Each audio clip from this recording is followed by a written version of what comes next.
Los mitos describen su reinado como la Edad de Oro, una era sin trabajo, ni pena, ni vejez. La tierra misma producía las cosechas, y la gente vivía en armonía con los dioses. Al frente de este mundo se encontraba Crono, el rey de los titanes, señor del tiempo y del orden. Pero tras los muros de su palacio, lejos de la vista de los mortales, esta Edad de Oro se construyó sobre sangre y paranoia. Cada vez que su esposa, la titánide Rea, daba a luz a un nuevo dios, el palacio no se llenaba de alegría, sino de un terror helado. Rea apenas escuchaba el primer llanto de su hijo recién nacido, cuando Crono, sin dudar un segundo, se lo arrebataba. No era un acto de furia ciega, sino un ritual frío y calculado.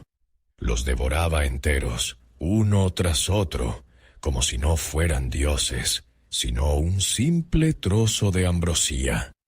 No lo hacía por crueldad, sino por miedo. Una antigua profecía advertía que su propio hijo lo derrocaría, tal como él había derrocado a su padre. Un gobernante todopoderoso que, aterrorizado por el futuro, intentaba destruirlo de raíz. Este acto impactante plantea la pregunta principal: ¿cómo pudieron ser derrotados seres con tal nivel de poder y paranoia? La historia oficial de su caída está llena de incoherencias lógicas. Esta es la primera paradoja. ¿Por qué los titanes, que gobernaron durante la Edad de Oro, poseían una fuerza primigenia y un poder absoluto, sufrieron una derrota total? Todo apuntaba a su dominio eterno, pero la historia dice lo contrario. Y aquí está la segunda paradoja, aún más extraña. ¿Cómo el mayor temor de Crono se convirtió en la causa de su caída? Al devorar a sus hijos, no los destruía. Los dioses inmortales no podían morir. Solo los encerró en el lugar más seguro del universo, su propio interior. Él mismo creó para ellos la incubadora más segura. Crono actuó como un jardinero que esconde semillas en la tierra para protegerlas del mal tiempo, sin comprender que estaba creando las condiciones ideales para su maduración. Y un día, inevitablemente, brotarían para destruir su jardín. Estas dos preguntas no son meros detalles del mito. Son las claves para entender cómo los vencedores escriben la historia. Por eso, al final de esta investigación, no obtendrán un simple recuento del mito. Recibirán 6 claves analíticas que les permitirán juzgar por sí mismos quiénes fueron realmente los titanes. Con ellas, desentrañaremos la versión oficial escrita por los olímpicos. Veremos, más allá de la propaganda, la historia real de una guerra civil cósmica, llena de traiciones y motivos complejos. Y entonces podrán responder por su cuenta. ¿Quién fue el verdadero tirano y quién la víctima? Se convertirán en el jurado de este juicio de la historia. Y nuestra primera clave para este caso la obtendremos en solo 2 minutos, cuando veamos que el nacimiento del universo no fue un acto de creación, sino un acto de violencia sangrienta que inició un ciclo eterno. ¿Cómo podía el primer padre del universo odiar a sus propios hijos? Odiarlos tanto como para devolverlos por la fuerza al vientre de su madre. Todo comienza en el vacío. Del caos nacen Gea, la tierra, y Urano, el cielo. Su unión engendra la primera generación de deidades. 12 poderosos titanes. los cíclopes de un solo ojo y los hecatónquiros de 100 brazos. Pero no era odio, era miedo. A él, como más tarde a su hijo, se le profetizó que uno de sus hijos lo derrocaría. Su paranoia lleva a Gea al límite. Su amor maternal se convierte en veneno. Y entonces, en las profundidades de sus entrañas, forja algo que cambiará las reglas del juego para siempre. La primera arma divina, creada no para la defensa, sino para la traición. La primera arma de los dioses fue creada por una madre, destinada a que un hijo mutilara a su padre. Gea crea una hoz gigante de adamantio, un material capaz de herir a los inmortales. Se la ofrece a sus hijos, los titanes, suplicándoles que se rebelen. Pero todos están paralizados por el miedo. Todos, excepto uno. El más joven, Crono, no ve en esto un horror, sino su única oportunidad. Comete lo impensable. Con esa hoz de adamantio, castra a su padre. Pero Urano, al caer del trono, logra pronunciar una maldición. Serás derrocado por tu propio hijo, igual que yo. El ciclo de violencia ha comenzado. Y ahora es imparable. Este acto de violencia no solo generó una maldición, sino también nuevos seres. ¿De dónde surgieron la diosa del amor, Afrodita, y las terribles Erinias, diosas de la venganza, si nadie las dio a luz? Las gotas de sangre de Urano que cayeron sobre la tierra, Gea, dieron origen a los gigantes y a las 3 Erinias, diosas vengadoras cuya única tarea era perseguir a quienes derramaban sangre familiar. Pero lo más sorprendente ocurrió después. Los genitales de Urano, arrojados por Crono al mar, crearon una espuma de la que nació Afrodita, la diosa del amor y la belleza. La mayor belleza del universo nace del acto de violencia más atroz. Se establece un nuevo orden. Crono es ahora el rey, pero su trono ya está envenenado. Está construido sobre sangre, y las sombras de las Erinias ya se ciernen sobre él. Ahora veremos cómo es un mundo gobernado por un dios que ha heredado una maldición. Crono libera a sus hermanos y hermanas, los titanes. Parece haber llegado como un libertador. Romperá el ciclo de tiranía. Establece su poder y se casa con su hermana Rea. Comienza la era que los mortales llamarán la Edad de Oro. Paz y orden. Pero no liberó a todos. A sus hermanos más monstruosos y poderosos, los cíclopes y los hecatónquiros. Los envía aún más profundo en el Tártaro. Esto no era un nuevo orden, sino el reemplazo de un miedo por otro. Y entonces, la maldición de su padre lo alcanza. Gea y Urano le comunican la misma noticia. Tu propio hijo te derrocará. Su miedo se hace realidad. La acción de Crono fue como el agua que siempre encuentra su antiguo cauce. Y su edad de oro está a punto de convertirse en una jaula dorada de paranoia. ¿Cómo una era que los poetas llamarían la Edad de Oro pudo ser gobernada por un dios que devoraba sistemáticamente a sus propios hijos? Hesíodo describió una utopía. La gente vivía como dioses, sin conocer el trabajo, la pena ni la vejez. La tierra misma les daba todo. Pero este paraíso se construyó sobre un control absoluto. Crono mantenía el statu quo a cualquier precio, temiendo cualquier cambio que pudiera llevar al cumplimiento de la profecía. La prosperidad no era el objetivo, sino un subproducto de su miedo. La gran paradoja es que sus desesperados intentos por evitar su destino se convirtieron precisamente en el mecanismo que lo garantizó. Al devorar a sus hijos, no los destruía. Los colocaba en el único lugar del universo inaccesible a la profecía y al tiempo: su propio cuerpo inmortal. Él mismo creó el arma que se usaría en su contra. Y ahora veremos cómo una madre encontró la manera de vulnerar este sistema. ¿Qué puede hacer una madre cuyo marido, el gobernante del universo, devora uno tras otro a sus hijos recién nacidos?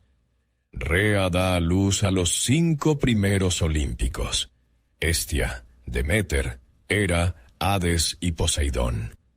Con cada nacimiento, su esperanza se convertía en desesperación, cuando Crono engullía inmediatamente al bebé. Pero su desesperación se transforma en determinación.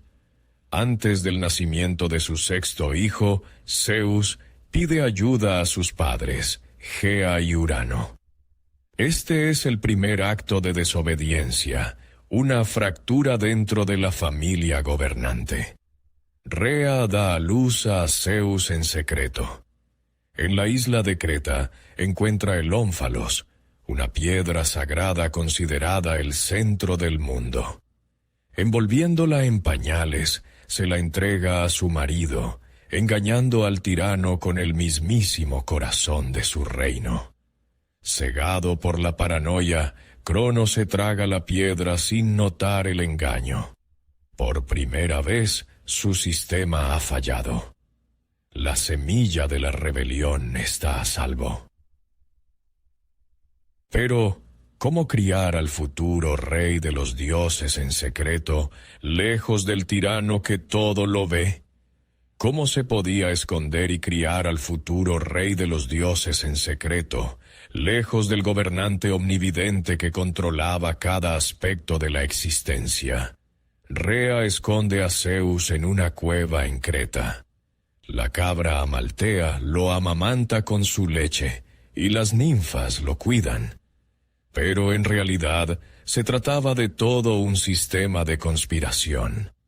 Los curetes, deidades menores, golpeaban constantemente sus escudos con lanzas para ahogar el llanto del bebé. La resistencia a Crono no crecía en los palacios, sino en cuevas salvajes, entre aquellos a quienes él no consideraba una amenaza. La crianza de Zeus fue como un proceso de fermentación.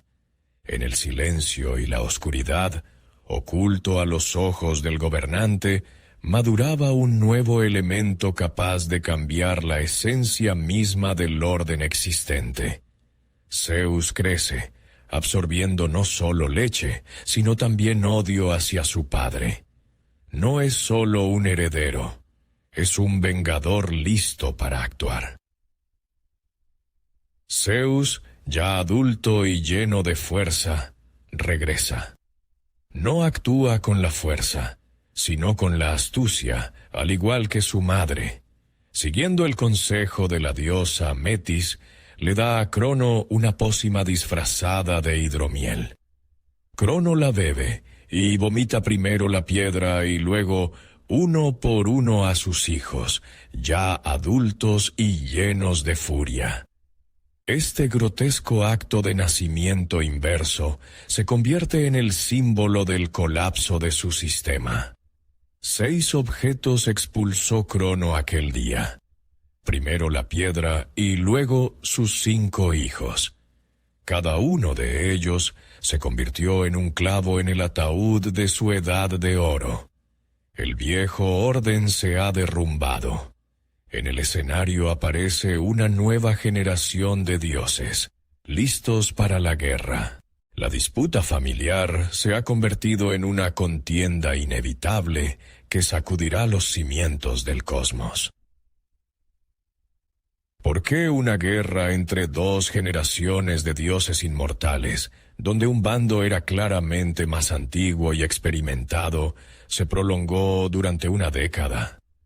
Los titanes, liderados por Crono, se atrincheraron en el monte Otris. La nueva generación de dioses, encabezada por Zeus en el monte Olimpo. Sus fuerzas estaban igualadas, lo que llevó a un largo e infructuoso punto muerto. Pero no fue solo una guerra, fue un cataclismo cósmico. 10 años completos de batalla sacudieron el universo entero. Ese tiempo habría sido suficiente para que una civilización humana pasara de la edad del bronce a la construcción de las primeras pirámides. Las montañas volaban como proyectiles, los océanos hervían y el propio Tártaro temblaba. 10 años de desgaste demostraron a ambos bandos que la fuerza bruta no traería la victoria. Se necesitaba una jugada estratégica, un as bajo la manga. ¿Qué secreto podría dar la ventaja decisiva cuando todas las tácticas habían sido probadas? La respuesta la dio Gea, la madre primordial, la tierra misma. Le reveló a Zeus una profecía. Solo vencería si liberaba a aquellos a quienes sus antepasados habían encarcelado injustamente. Este fue un punto de inflexión. Zeus comprendió que la clave de la victoria no residía en su propia fuerza, sino en corregir los errores del pasado.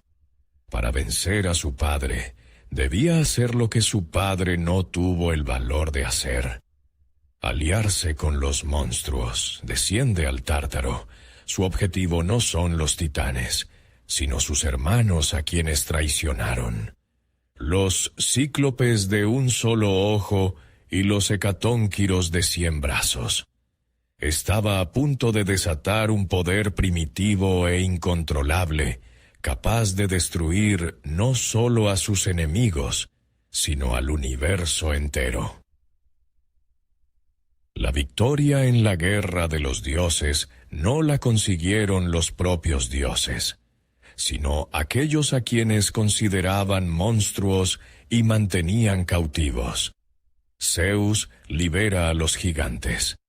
En agradecimiento, los cíclopes, hábiles herreros, forjan para él los rayos, para Poseidón el tridente y para Hades el casco de invisibilidad.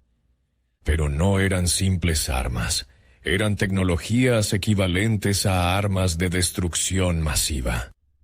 El poder de los rayos de Zeus era absoluto, y los hecatónquiros se convirtieron en artillería viviente. 3 gigantes con 100 brazos cada uno podían lanzar simultáneamente 300 rocas del tamaño de colinas. Fue un bombardeo de artillería a escala planetaria. El equilibrio de poder se rompió de forma instantánea e irreversible. Los titanes estaban condenados. ¿Fue este un acto heroico o un crimen de guerra temerario? La versión oficial de la historia dice que el orden, representado por los olímpicos, aplastó la tiranía del viejo mundo. Pero, ¿a qué precio se logró esta victoria? El universo estuvo al borde de la aniquilación total. Zeus utilizó un poder que apenas podía controlar, estableciendo un peligroso precedente. En nombre del poder se puede poner en riesgo todo el cosmos. El uso de un arma absoluta para alcanzar un fin noble. ¿Es una medida justificada o una manifestación de tiranía no mejor que aquella contra la que luchaban? Mientras unos celebraban la victoria, otros que no aceptaban la derrota preparaban una nueva forma de lucha. ¿Por qué Prometeo, un titán que previó la victoria de los olímpicos y luchó a su lado, se convirtió de repente en el peor enemigo del nuevo régimen. Él y su hermano Epimeteo fueron la excepción. Prometeo, cuyo nombre significa el que piensa antes, vio la inevitable caída de sus hermanos y apoyó a Zeus. Debería haberse convertido en un aliado de honor. Pero el conflicto no surgió por el poder, sino por la ideología. Zeus, decepcionado con los humanos, decidió destruirlos. Prometeo, en cambio, que los había creado de arcilla, veía potencial en ellos. Comete un acto de abierta desobediencia. Roba el fuego del Olimpo y se lo entrega a los humanos. No es solo una llama. Es el símbolo del conocimiento, la tecnología y la independencia. Al regalar el fuego, Prometeo no actuó como un general que da armas, sino como un padre que enseña a su hijo a caminar. Dio a la humanidad no la fuerza, sino la capacidad de moverse por sí misma. Pero este regalo le costaría una eternidad de sufrimiento. ¿Qué castigo puede ser peor que la muerte para un inmortal? Zeus encadena a Prometeo a una roca en el Cáucaso. Cada día, un águila llega y le devora el hígado, que vuelve a crecer durante la noche. Es un ciclo infinito de agonía, calculado, según algunas fuentes, para durar 30.000 años. Pero en realidad fue un espectáculo público eterno. Zeus no castigaba tanto el cuerpo de Prometeo como su idea. Intentaba quebrar su espíritu y mostrar al mundo entero la futilidad de la resistencia. Pero Prometeo no se rindió.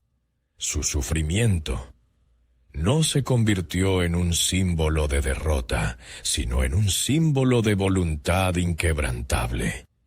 Perdió la batalla, pero comenzó a ganar la guerra ideológica, convirtiéndose en el primer mártir en la lucha por la libertad. Mientras él sufría por una idea, otros eran castigados por su poder. ¿Por qué precisamente el titán Atlas, uno de los principales comandantes en la guerra, fue condenado no a la tortura, sino a sostener eternamente la bóveda celeste sobre sus hombros? Él era el símbolo del poder indestructible, de la resistencia feroz. Su castigo es la cumbre de la ironía de Zeus. Aquel que intentó derribar los cielos ahora está condenado a sostenerlos para siempre.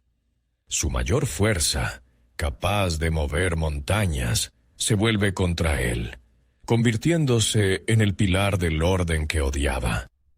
Debía soportar eternamente un peso que los científicos estiman en más de 5 cuatrillones de toneladas. Atlas se convirtió en un monumento viviente a la derrota de los titanes, pero su destino, como el de Prometeo, es el de los líderes. Mientras unos sufrían a la vista de todos, miles de otros fueron condenados al olvido. 2 castigos ejemplares. Sus condenas, por terribles que fueran, se hicieron públicas.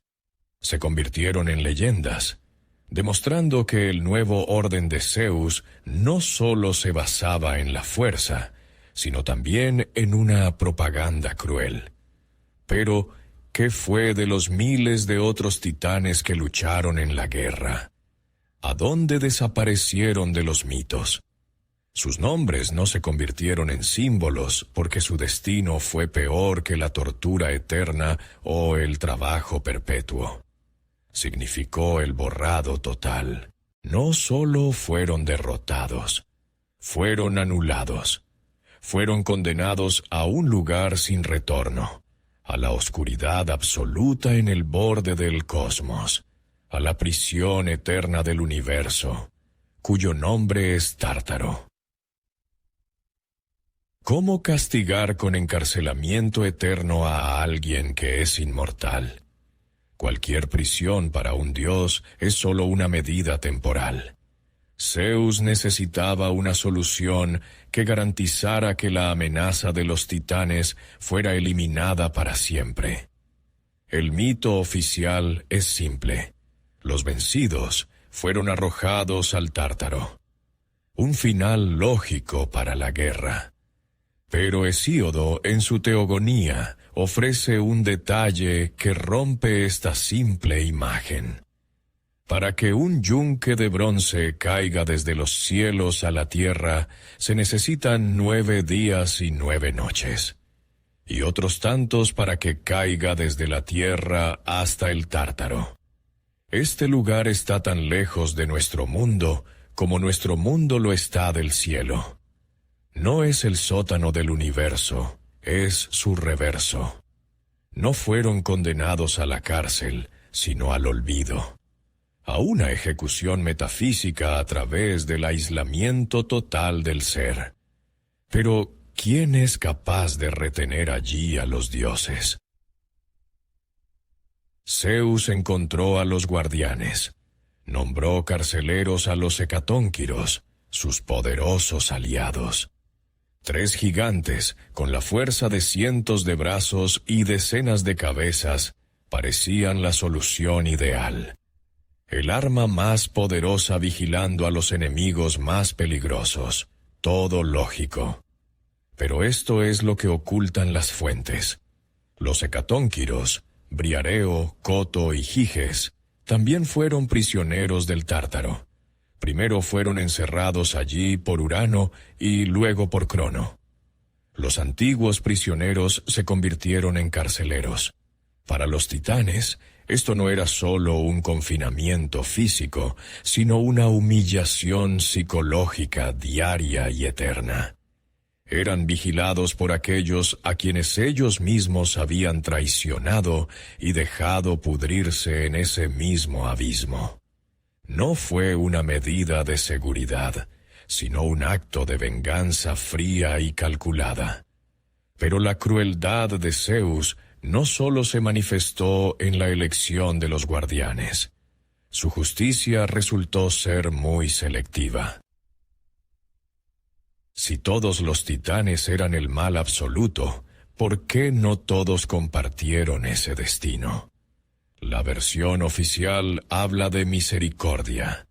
Perdonaron principalmente a las titánides, las mujeres titanes, como Rea, la madre de Zeus, ya que muchas de ellas se mantuvieron neutrales. Parece justo, solo castigaron a los que lucharon. Pero esta imagen se desmorona cuando recordamos a Prometeo. Luchó del lado de Zeus, pero fue cruelmente castigado por su posterior desobediencia.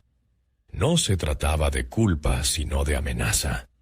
La justicia de Zeus no funcionaba como una balanza, sino como un tamiz.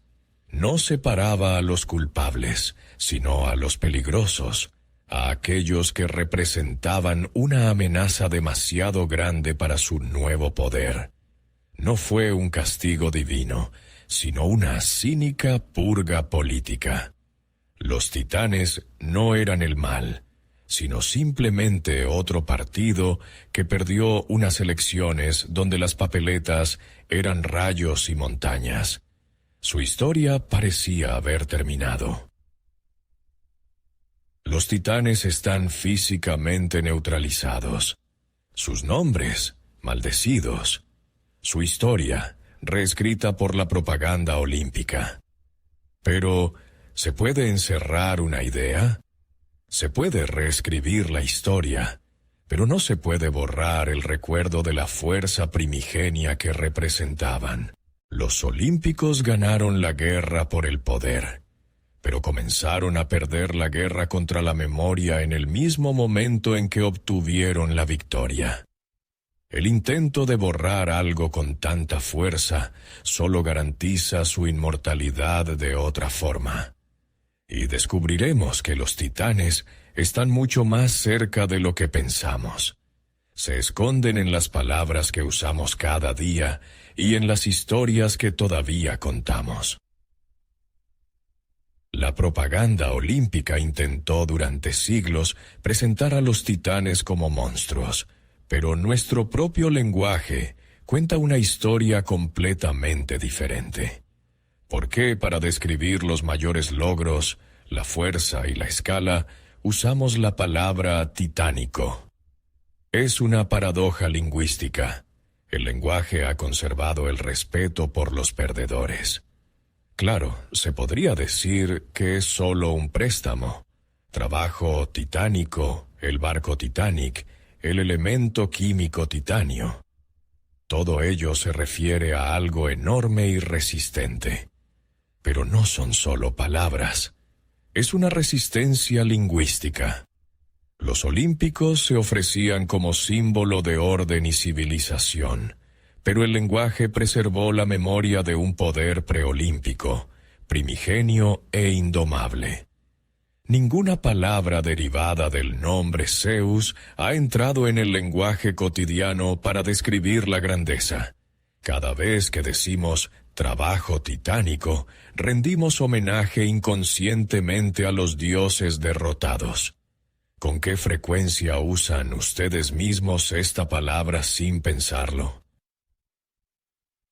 El lenguaje se convirtió en su último bastión.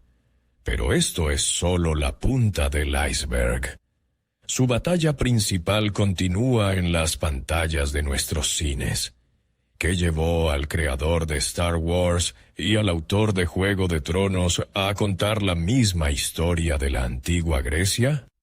A primera vista, es simplemente una trama universal.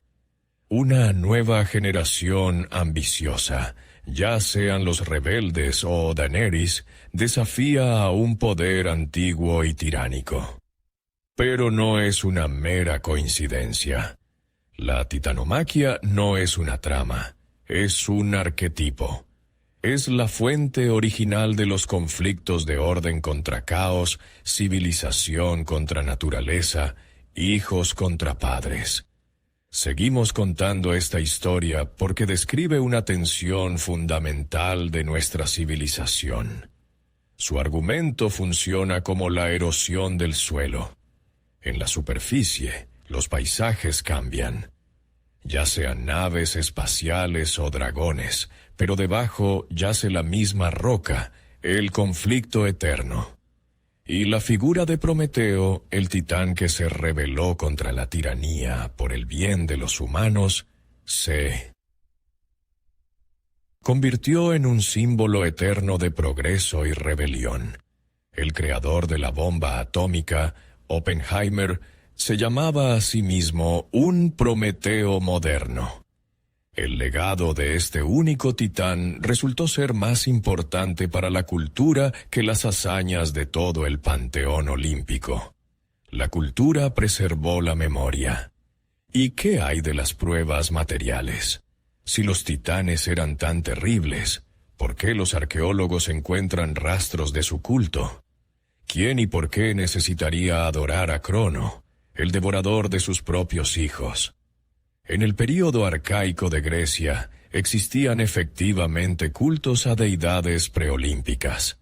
Por ejemplo, la festividad de las Cronias en Atenas, una época de abundancia e igualdad, aludía al mito de la Edad de Oro. Pero no eran simples vestigios. A partir del siglo V, con la consolidación del panteón olímpico, el número de menciones a estos cultos disminuye drásticamente. Fue una política deliberada de asimilación o eliminación de competidores. Las Saturnales romanas absorbieron y neutralizaron más tarde a las Cronias griegas. Más del 90% de los santuarios conocidos del período preolímpico fueron destruidos o reconstruidos para los dioses olímpicos a principios del siglo IV. En el lugar de los antiguos santuarios se erigían templos a Zeus. La historia la escriben los vencedores no solo en los textos, sino también en la piedra, borrando literalmente el pasado. Los olímpicos ganaron la guerra por el poder, pero perdieron la guerra por el olvido total. Los titanes no desaparecieron. Encontramos su eco en las palabras que usamos, en las historias que amamos y en las ruinas de antiguos templos bajo nuestros pies. Su legado resultó ser indestructible. El espíritu de los titanes, el espíritu del poder primigenio y la rebelión, demostró ser más fuerte que las prisiones y la propaganda. Hemos encontrado 3 claves de su inmortalidad, y ahora, armados con los 6 elementos de nuestra investigación, estamos listos para emitir un veredicto final. En unos minutos, uniremos todas las piezas y responderemos: ¿quiénes gobernaron realmente el mundo antes de los dioses olímpicos y por qué su historia es tan importante para nosotros hoy? La historia de Urano, Crono y Zeus no son 3 épocas diferentes, sino 3 actos de la misma tragedia. La castración de Urano, la devoración de los hijos por parte de Crono y la guerra de Zeus no son eventos aislados, sino eslabones de una misma cadena. La hoz sangrienta con la que Crono mutiló a su padre se convirtió en el testigo que pasaba la maldición del poder. Detrás de las acciones de los 3 gobernantes había un mismo motivo: el miedo paranoico a la profecía de ser derrocado. Zeus no rompió este ciclo. Simplemente resultó ser su último vencedor. Su orden se construye sobre el mismo fundamento de violencia que la tiranía de su padre. Este ciclo funciona como la gravedad. Urano fue la primera estrella que colapsó bajo su propio peso. Crono se convirtió en un agujero negro que lo absorbía todo. Y Zeus simplemente construyó un nuevo sistema que gira en torno al mismo punto oscuro de miedo. Pensábamos que era una historia sobre la victoria de la civilización, pero resultó ser sobre el cambio de una generación de tiranos por otra. El precio de este nuevo orden fue absoluto. Hemos reunido los 3 elementos del arsenal de Zeus. La titanomaquia no fue una batalla, sino un acto de guerra total de aniquilación, donde las montañas volaban como lanzas. El destino de Prometeo se convirtió en un ejemplo de la cruel represión de la disidencia, incluso entre aliados. Y la caída en el Tártaro no fue justicia, sino una cínica purga política. Y aquí está la conclusión principal de nuestra investigación. Los titanes fueron borrados de la historia no porque fueran malvados, sino porque perdieron. Su historia es un recordatorio universal de que cualquier poder primero destruye la alternativa y luego se legitima a sí mismo reescribiendo el pasado y demonizando a los vencidos. Pero sí, los olímpicos borraron tan cuidadosamente todas las huellas como pudo el legado de los titanes sobrevivir a milenios de olvido y propaganda. Sobrevivieron porque es imposible destruirlos. Encontramos su eco en nuestro lenguaje, en nuestras historias favoritas y bajo las ruinas de los templos. Pero no son fragmentos casuales. Son pruebas de su verdadera naturaleza. Los titanes no son solo otros dioses, son la personificación de las fuerzas primigenias e incontrolables del universo. Crono no es solo un tirano, es Cronos, el tiempo implacable que no puede ser encerrado en el Tártaro. Mnemósine no es solo una titánide, es la memoria misma. Los olímpicos intentaron civilizar este poder elemental, someterlo a la ley y al orden. Pero es imposible exterminar esa fuerza en sí misma. Los titanes fueron olvidados porque representaban una amenaza ideológica para el nuevo mundo, pero su espíritu resultó ser más fuerte que las prisiones. No cayeron. Se retiraron a nuestro subconsciente. Esperando su momento. Ahora ustedes son el jurado en esta guerra eterna, y deben elegir entre dos caminos. Por un lado, los olímpicos, el orden, la civilización y la ley, pero logrados a un precio de crueldad y represión de la disidencia. Por otro lado, los titanes, el poder primigenio, la libertad y el derecho a la rebelión, pero con el riesgo eterno del caos y la tiranía. Escriban en los comentarios una sola palabra para expresar su elección.